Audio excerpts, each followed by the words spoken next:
పాలమ్మిన పూలమ్మిన కష్టపడ్డ ఫేమస్ అయిన ఈ డైలాగ్ ఎంత ట్రెండింగో ఆ లీడర్ కూడా అంతే పాపులర్ అయిపోయారు. తెలుగు స్టేట్స్ లో మల్లన్న రూటే సెపరేట్. ఆయన ఏం చేసినా సోషల్ మీడియా షేక్ అవ్వాల్సిందే.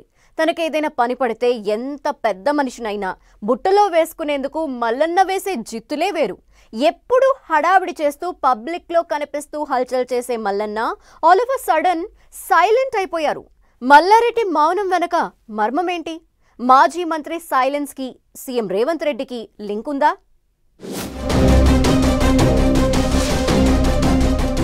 గత కొన్నాళ్లుగా గమ్మున ఉంటున్న మల్లన్న రేవంత్ ని కలిశాకే మల్లన్న మౌనంగా ఉంటున్నారని టాక్.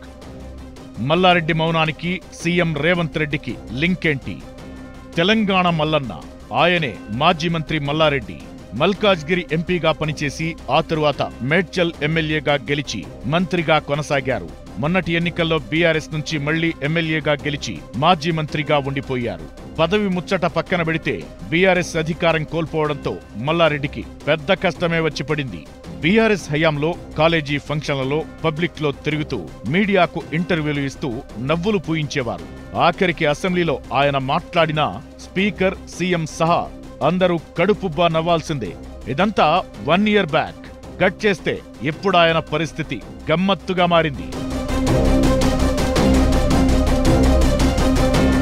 ఏమైందో ఏమో గాని కొన్ని రోజులుగా మల్లారెడ్డి సైలెంట్ గా ఉంటున్నారు. మౌనంగా ఉండటమే కాదు, ఎక్కడా కనిపించడం లేదు. రాజకీయపరమైన కార్యక్రమాల్లో పెద్దగా పాల్గొనడం లేదు. సొంత పార్టీ బీఆర్ఎస్ ప్రోగ్రామ్స్ కూడా సాధ్యమైనంత వరకు దూరంగానే ఉంటున్నారు. చిన్నా చితక కార్యక్రమాలకు కూడా హాజరై సందడి చేసే మల్లన్న ఎందుకు సైలెంట్ అయిపోయారన్నది ఎవరికీ అంతుబట్టడం లేదట. మల్లారెడ్డి పార్టీ కార్యక్రమాలకు ఎందుకు రావడం లేదని బీఆర్ఎస్ వర్గాలు కూడా చర్చించుకుంటున్నాయి. ఒకవేళ తప్పనిసరి పరిస్థితుల్లో ఏదైనా ప్రోగ్రాంకు వచ్చినా ఇంతకు ముందులా మాట్లాడడం లేదట. అయితే మౌనంగా ఉండిపోవడం, లేకపోతే పైపైనే మాట్లాడి చేతులు దులుపుకుంటున్నారట. దీంతో మల్లన్న మౌనానికి కారణం ఏమై ఉంటుందన్న చర్చ రాజకీయ వర్గాల్లో మొదలైంది. ఇక్కడే ఓ ఆసక్తికరమైన విషయాన్ని లేవనెత్తుతున్నాయి బీఆర్ఎస్ వర్గాలు. మొన్నా మధ్య జరిగిన మల్లారెడ్డి మనమరాలు పెళ్లికి సీఎం రేవంత్ రెడ్డి హాజరయ్యారు. అప్పట్నుంచే మల్లారెడ్డి సైలెంట్ అయిపోయారట. ఏం జరిగిందో తెలియదు గాని అంతకుముందు ఏపీ సీఎం చంద్రబాబును, ఆ తరువాత తన మనవరాలి పెళ్లిలో తెలంగాణ సీఎం రేవంత్ రెడ్డిని కలిశాక మల్లారెడ్డి ఒక్కసారిగా మౌనం దాల్చారని బీఆర్ఎస్ వర్గాల్లో చర్చ జరుగుతోంది. మల్లారెడ్డి యూనివర్సిటీతో పాటు అల్లుడి విద్యా సంస్థలు, ఇతర వ్యాపారాలను దృష్టిలో పెట్టుకునే వ్యూహాత్మకంగా వ్యవహరిస్తున్నారన్న టాక్ వినిపిస్తోంది.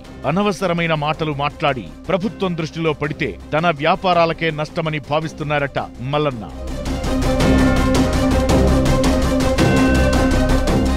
2023 ఎన్నికల్లో బీఆర్ఎస్ ఓడిపోయాక బీజేపీ గూటికి చేరే ప్రయత్నం చేశారట మల్లారెడ్డి. అయితే కమలం పార్టీ అంత సానుకూలంగా స్పందించలేదంటున్నారు. ఇంతలోనే తన విద్యా సంస్థలపై హైడ్రా బుల్డోజర్ దించడంతో అల్లుడు మర్రి రాజశేఖర్ రెడ్డితో కలిసి కాంగ్రెస్ లో చేరేందుకు ట్రై చేశారు.